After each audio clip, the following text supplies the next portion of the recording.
അതായത് സംസ്ഥാന ഗവൺമെന്റ് ഒപ്പിട്ടത് വളരെ ഗൗരവമുള്ള ഒരു വിഷയം തന്നെയാണ്. അത് ചെറിയ ഒരു വിഷയമല്ല. നമ്മുടെ ഈ പ്രത്യേക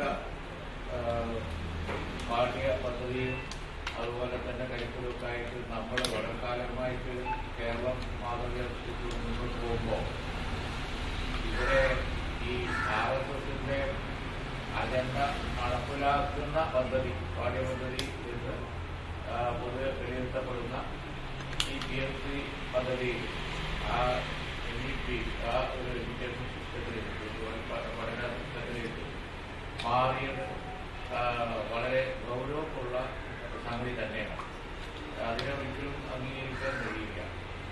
നമുക്ക് എല്ലാവർക്കും അറിയാം. കാരണം വെച്ചാൽ ഇങ്ങനെ അജണ്ട അവർക്കുണ്ട്. ചരിത്രം തിരുത്തി എഴുതാനുള്ള ഒരു പരിപാടി, ഒരു അജണ്ട ലോങ് ടേം അജണ്ടയുമായിട്ടാണ് അവർ പോയിക്കൊണ്ടിരിക്കുന്നത്. നമുക്ക് പരിപാടിന്റെ അറിയപ്പെടുന്ന ഒരു അജണ്ട തന്നെയാണ് അത്. ഒരു സംശയം ആ കാര്യത്തിൽ ഇല്ല. ലോങ് ടേമിൽ ഈ നാടിൽ വരുത്തേണ്ട അവർ ഉദ്ദേശിക്കുന്ന പല മാറ്റങ്ങളുണ്ട്. ചരിത്രം തന്നെ മാറ്റം, കാതലായ വിഷയങ്ങളൊക്കെ സംസ്കരിക്കുക. ഗാന്ധിമതം അതിന്റെ ഒരു കാര്യം, അടുത്തൊരു വ്യാഖ്യാനമുണ്ട്. പക്ഷെ എല്ലാവർക്കും അറിയാവുന്ന കാര്യമാണ് ആ കാര്യത്തിൽ എന്താ സംഭവിച്ചത്, ആരാണ് അത്തരം ഒരു ഹീനകൃത്യം നടത്തിയത് എന്നുള്ളത് ചരിത്രത്തിന്റെ ഭാഗമാണ്. അതെല്ലാവർക്കും അറിയാം. പക്ഷെ അത് അവർക്ക് സംസ്കരിക്കണം, ഓടണം. അതിനുവേണ്ടി കുട്ടികളെ, ഭാവിയിൽ കുട്ടികളെ പറഞ്ഞ് പഠിപ്പിച്ച് കൊണ്ടുവരണം. ഞാനൊരു ഉദാഹരണം പറഞ്ഞു എന്ന് മാത്രമേ ഉള്ളൂ. അതേപോലെ തന്നെ നാടിന്റെ ചരിത്രം, അതുപോലെ തന്നെ നിഷ്പക്ഷമായ ചരിത്രത്തെ എപ്പോൾ നിഷ്പക്ഷമായിട്ടാണല്ലോ നോക്കിക്കാണുന്നത്. ഇവിടെ ഉണ്ടായ ചരിത്രത്തിൽ അവർക്കൊരു വീക്ഷണമാണ്. ആ വീക്ഷണത്തിന് പ്രാമുഖ്യം കൊടുക്കുന്ന പാഠ്യപദ്ധതിയാണ് അത്. ഭാവി തലമുറ അത്തരം കാര്യങ്ങളാണ് പഠിക്കേണ്ടത് എന്നാണ് അവരെ ചിന്ത. അതുകൊണ്ടാണ് യാദൃച്ഛികമായിട്ടല്ലല്ലോ മറ്റ് തമിഴ്നാടായാലും അല്ലെങ്കിൽ മറ്റ് സെക്കുലർ വീക്ഷണമുള്ള ഗവൺമെന്റുകളായാലും എല്ലാവരും ഇതിനെ എതിർക്കുന്നത്, ഈ പോളിസി എതിർക്കുന്നത് അതുകൊണ്ടാണല്ലോ. നമ്മൾ എതിർത്തതും അതുകൊണ്ട് തന്നെ, ഇന്ത്യ മുന്നണി അതിനെ വിമർശിക്കുന്നതും അതുകൊണ്ട് തന്നെ. അപ്പോൾ മതേതര കാഴ്ചപ്പാടിന് നിരക്കാത്ത കാര്യങ്ങൾ കുട്ടികളെ പഠിപ്പിക്കുന്ന ഒരു സംഗതിക്ക് കൂട്ടുന്നു കൊടുക്കാൻ പറ്റുമോ? അപ്പൊ അതുകൊണ്ട് തന്നെ അത് ശരിയല്ല. ഈ ഗവൺമെന്റിന്റെ നമ്മുടെ ഇടതുപക്ഷ ഗവൺമെന്റിന്റെ ഈ ഫ്ലാഗ് എന്തെങ്കിലും ഏറ്റവും അവസാനം ഇതിനെപ്പോലെ പണ്ടിന്റെ കാര്യം പറയുന്നത് അതത്ര വിശ്വസനീയല്ല. അപ്പൊ അത് എന്താണ് ഇതിന്റെ പുറകിലുള്ളത് എന്ന് അറിഞ്ഞൂടാ. പിന്നെ അവരുടെ കക്ഷികൾക്ക് തന്നെ മനസ്സിലായില്ലല്ലോ എന്താണ് പോയിട്ടത് എന്നത്. അവര് തന്നെ കഴിഞ്ഞ അപ്പൊ തീർച്ചയായും ഇത് ഇന്ത്യയിലെ BJP വിരുദ്ധ പാർട്ടികളുടെ മുഴുവൻ വീക്ഷണത്തിന് എതിരാണ്. അത്തരം ഒരു കാര്യം നേരത്തെ നോക്കിട്ട് കേരളം നടപ്പിലാക്കുക. അതിനോട് യോജിക്കാൻ ഒരു വിധത്തിലും കഴിയില്ല. ഇത് വളരെ ഗൗരവമുള്ള കാര്യമാണ്. ഒരു ഗൗരവമില്ലാത്ത ചെറിയ ഒരു കാര്യം നമ്മളുണ്ട്. ഇതിലെ അത്ര പെട്ടെന്ന് ഒരു സോമർസാൾട്ട് കട്ടിമറി ആകെ മാറിയത് എന്തുകൊണ്ടാണ് എന്നുള്ളത് ആർക്കും മനസ്സിലായില്ല. ഞങ്ങൾക്കും മനസ്സിലായില്ല, പ്രതിപക്ഷത്തിനും മനസ്സിലായില്ല, ഭരണകക്ഷിയിലുള്ള കക്ഷികൾക്കും മനസ്സിലായില്ല. അപ്പൊ അതുകൊണ്ട് തന്നെ തെറ്റുകളായി ഞങ്ങൾ അതിനെ എതിർത്തു.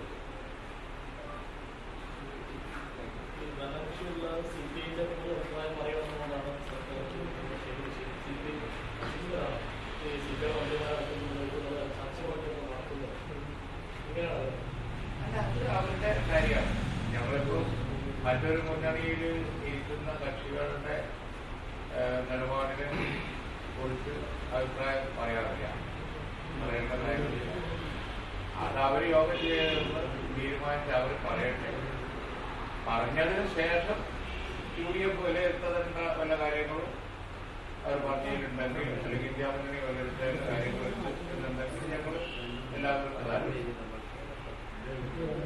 2022 പദ്ധതി വരുന്നു. ഇത്രയും കാലം ശക്തമായി എതിർക്കുന്നു. അതൊരു രാത്രിയിലേക്ക് മാറി പദ്ധതി ഒപ്പിടുന്നു. എന്തുകൊണ്ടായിരിക്കും എന്തുകൊണ്ടായിരിക്കും ആർക്കും മനസ്സിലായില്ല. അതാണ് ഈ ഗവൺമെന്റ് ഫ്ലാഗ് ആൻഡ് ഇപ്പോൾ തോമസ് ആയിട്ട് ഒരു മത്സരം എന്തിനാണ് എന്നുള്ളത് ഞങ്ങൾ ചോദിക്കുന്നത് അത് തന്നെ. അതുകൊണ്ട് തന്നെയാണ് UDF വന്നാൽ ഒഴിവാക്കുന്നത്. തീർച്ചയായും തീർച്ചയായും UDF ഈ ഒരു പാഠ്യപദ്ധതി നടപ്പിലാക്കും. കോൺഗ്രസ് ഭരിക്കുന്ന സംസ്ഥാനങ്ങളിൽ ഇത് നടപ്പാക്കിയിട്ടുണ്ട് എന്നാണ് LDF സിപിഎമ്മും പറയുന്നത്. അവരൊക്കെ ഫൈറ്റ് ചെയ്ത് അതിൽ അവർക്ക് പറ്റില്ല എന്നൊക്കെ പറഞ്ഞ് നേരത്തെ നടപ്പിലാക്കിയില്ല. അവരൊക്കെ ഫൈറ്റ് ചെയ്ത് ഓരോ ഘട്ടത്തിൽ എത്തിയവരാണ്. എല്ലാവരും നേരെ നിന്ന് ഒപ്പിട്ട് ഒരു ഗവൺമെന്റും നടപ്പിലാക്കി. ഇന്ത്യയിലെ ഒരു സംസ്ഥാന ഗവൺമെന്റും കോൺഗ്രസ് BJP ഇതര ഗവൺമെന്റും നേരെ ചെന്ന് അവർ പറഞ്ഞവരൊക്കെ നടപ്പിലാക്കി. ഇപ്പോൾ ഉദ്യോഗസ്ഥന്മാർ നേരെ പോയി ഒപ്പിടുകയല്ലേ.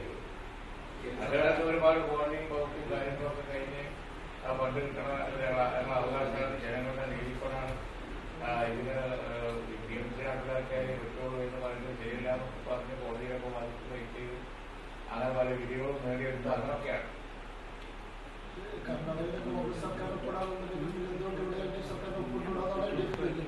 കർണാടകയിലെ കോൺഗ്രസ് സർക്കാരും ആ രീതിയിൽ നേരെ അവരൊക്കെ ഇതിനെതിരായി ഫൈറ്റ് ചെയ്ത് പല ഘട്ടങ്ങളിലാണ്. പണ്ട് ഒരു ഔദാര്യമല്ലോ, ജനങ്ങളുടെ ഫണ്ടാണ്. പക്ഷെ അതില് ഇത് ഇങ്ങനെ നേരത്തെ ഇപ്പൊ കേരള ഗവൺമെന്റ് ചെയ്ത പോലെ നേരത്തെ ഒപ്പിടുക എന്നുള്ള പരിപാടിയിലേക്ക് ഒരു ഗവൺമെന്റും പോയി. അതൊന്ന് പരിശോധിച്ചാൽ മനസ്സിലാവും. അതിന്റെ നാളുവഴികൾ പരിശോധിച്ചാൽ മനസ്സിലാവും. ഇപ്പൊ CPIക്ക് പറയാനുള്ളത് CPI പറയട്ടെ, ഘടകകക്ഷികൾക്ക് പറയാനുള്ളത് അവരെ ഘടകകക്ഷികൾ പറയട്ടെ. അവരൊക്കെ ഓൾ ഇന്ത്യ പാർട്ടികളാണല്ലോ പലരും. ഓൾ ഇന്ത്യ പാർട്ടികളൊക്കെ എന്താ പറയുന്നത് അതിനനുസരിച്ച് കാര്യങ്ങൾ തീരുമാനിക്കണം.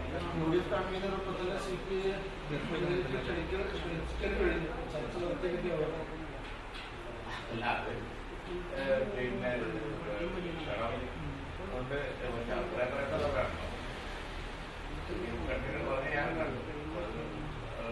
ഇനിയിപ്പോ ഞങ്ങൾ പറയുന്നില്ല, അത് ഓരോ പാർട്ടി തീരുമാനിക്കേണ്ട കാര്യം.